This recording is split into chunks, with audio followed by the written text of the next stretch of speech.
नमस्कार। कहानी अनमोल जिंदगी के इस चैनल पे आपका स्वागत है। आपने कहानी सुना भाग एक, माफिया का मोहब्बत। और उस कहानी को आपने बड़ा सराहा भी है।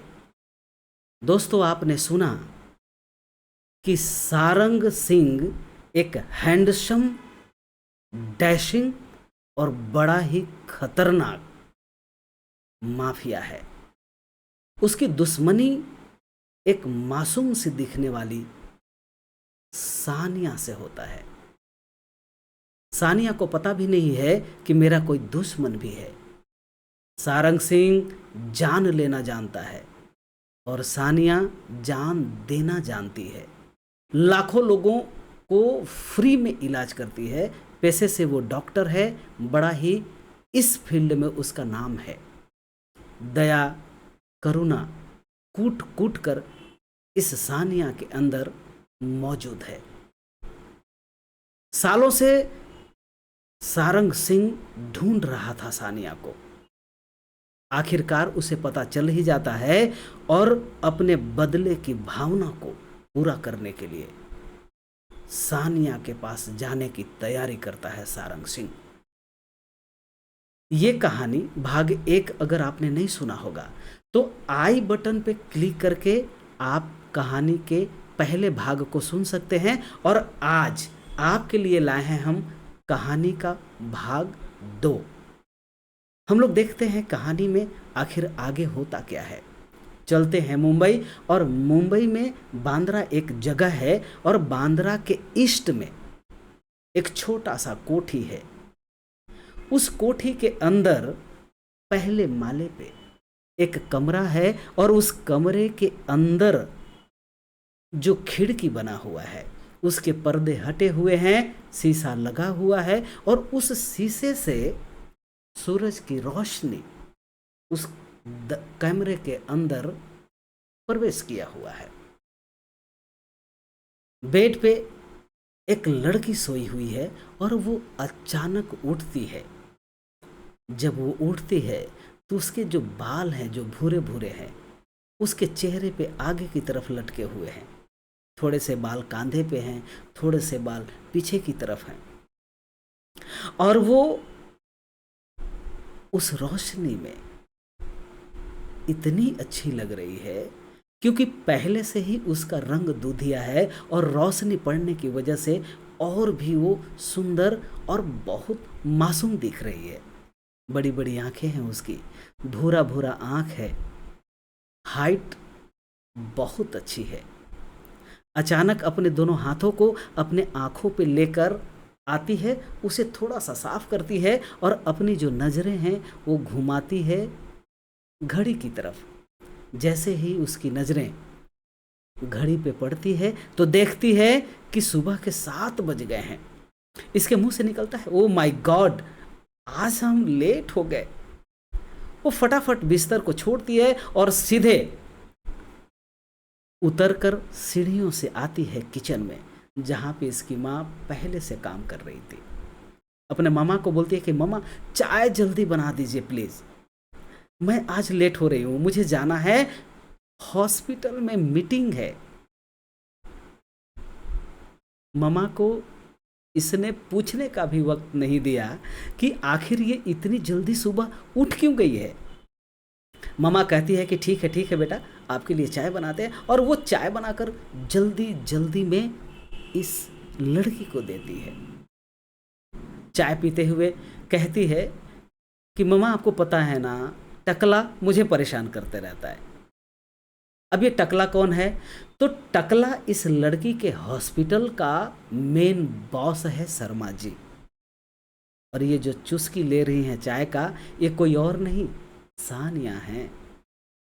सानिया चाय को जल्दी जल्दी ख़त्म करती है। अपने ममा को कहते हैं कि ममा आज मैं आपको टाइम नहीं दे पाऊंगी, समय नहीं है, मुझे जल्दी भागना है। और वो दौड़ते हुए सीढ़ियों से ऊपर अपने कमरे में चली जाती है रेडी होने के लिए। फटाफट रेडी होती है, कुर्ता बॉटमदार पहनती है, लेगिज पहनती है, पर्स छोटा सा अपने बाएं कांधे पे लटकाती है, हाथ में मोबाइल लेती है और बस निकल देती है। जैसे ही सीढ़ियों से वो उतर रही थी कि सानिया के पापा सुबह सुबह जॉगिंग करके हाथों में अखबार लिए हुए बस इंटर ही कर रहे थे। अचानक इनका नज़र सानिया पे जाता है तो देखते हैं कि क्या बात है, सुबह सुबह रेडी हो गई है। ये पूछते हैं क्या बात है बेटा, आज तो आप बहुत जल्दी रेडी हो गए हैं। सानिया कहती है पापा मुझे मीटिंग में जाना है, हॉस्पिटल जाना है, टाइम नहीं है मेरे पास आपको बताने के लिए, भागती हूँ मैं। पापा कहते हैं बेटा कुछ नाश्ता तो कर लो इसके बाद जाओ। सानिया कहती है कि पापा नहीं नहीं नहीं, टाइम नहीं है, बस भागना है।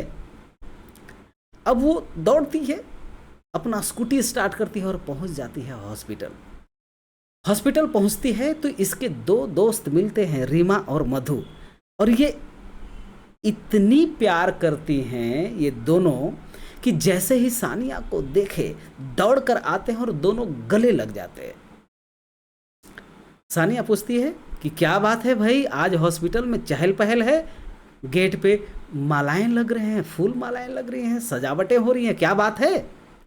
रीमा कहती है कि अरे होगा कोई रईस ज़्यादा जो आने वाला है, उसी की खातिरदारी के लिए ये सब हो रहा है। तो अच्छा, मधु कहती है कि तुझे पता नहीं। सानिया कहती है कि मुझे कहाँ पता, मुझे तो सिर्फ मैसेज आया हुआ था कि आज मीटिंग है आपकी, बस भाग के आ रहे हैं। मधु ये भी कहती है कि जानती हो रीमा और सानिया, ये जो रईसजादे आते हैं, बड़े बड़े लोग आते हैं, उनके लिए ताम झाम ये इतने सारे ये जो टकला करता है, क्योंकि ये तीनों सहेलियां मिलकर अपने बॉस को टकला कहते हैं, शर्मा जी को, बस मोटी मोटी रकम डोनेशन के नाम पे मिलता होगा। रीमा कहती है डोनेशन मिलता तो होगा, बट पता नहीं है डोनेशन जाता कहाँ है, दिखता तो नहीं है। सानिया कहती है कि अब बस भी रहने दो, तुमको पता है ना कि यहाँ का सीनियर डॉक्टर मैं हूँ, अब बस भी करो। बहुत प्यार से दोबारा मधु जो है सानिया के गले लग जाती है।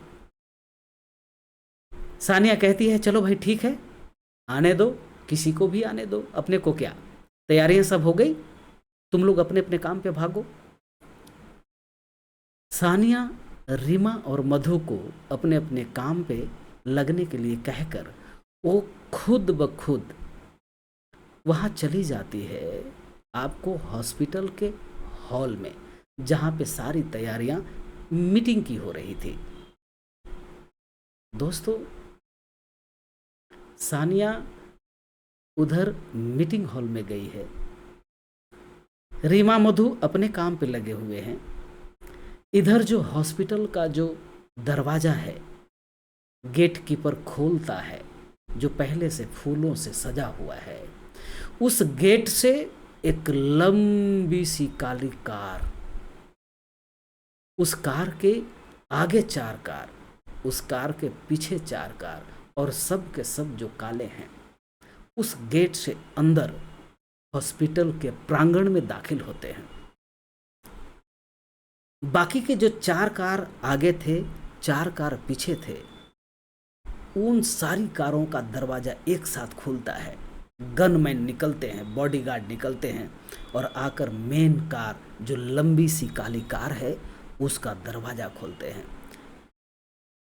दरवाजा खुलते ही अपने दाहिने पैर को बाहर निकालता है, ब्लैक बूट, लंबी हील, ब्लैक पैंट, काला कोट, काला शर्ट और आंखों पे चश्मा, गठीला बदन, जिम वाली बॉडी, थोड़े से लंबे बाल, निकलकर खड़ा होता है। और ये कोई और नहीं, ये है सारंग सिंह माफिया। जैसे ही सारंग बाहर निकलता है, हॉस्पिटल का जो टकला यानी शर्मा जी हैं, वो सारंग के आगे पीछे घूमने लगते हैं, चापलूसी करने लगते हैं। सारंग कहता है कि शर्मा जी बस हो गया, बस हो गया, अब जिस काम के लिए हमें आपने बुलाया है वो काम फटाफट रेडी है या नहीं है, फटाफट कीजिए, आपको पता है ना। शर्मा जी कहते हैं यस सर, सब पता है, एवरीथिंग इज ओके सर, सारी की सारी तैयारियां हो चुकी है। सारंग बढ़ता है उस हॉल की तरफ। आगे बढ़ते हुए अपना जो दोस्त कम बॉडी गार्ड डेविल है, उस डेविल को सारंग कहता है कि डेविल, सारी तैयारियां हो चुकी है ना? डेविल हंसते हुए यानी कुटिल मुस्कान बिखेरते हुए कहता है, यस बॉस, सारी तैयारियां हो चुकी है। सारंग का कदम उस हॉल की तरफ बढ़ रहा होता है। दोस्तों, आगे क्या होगा? क्या सारंग सानिया को देख पाएगा? क्या होगा जब सानिया सारंग को देखेगी? आपको कहानी में बने रहना पड़ेगा।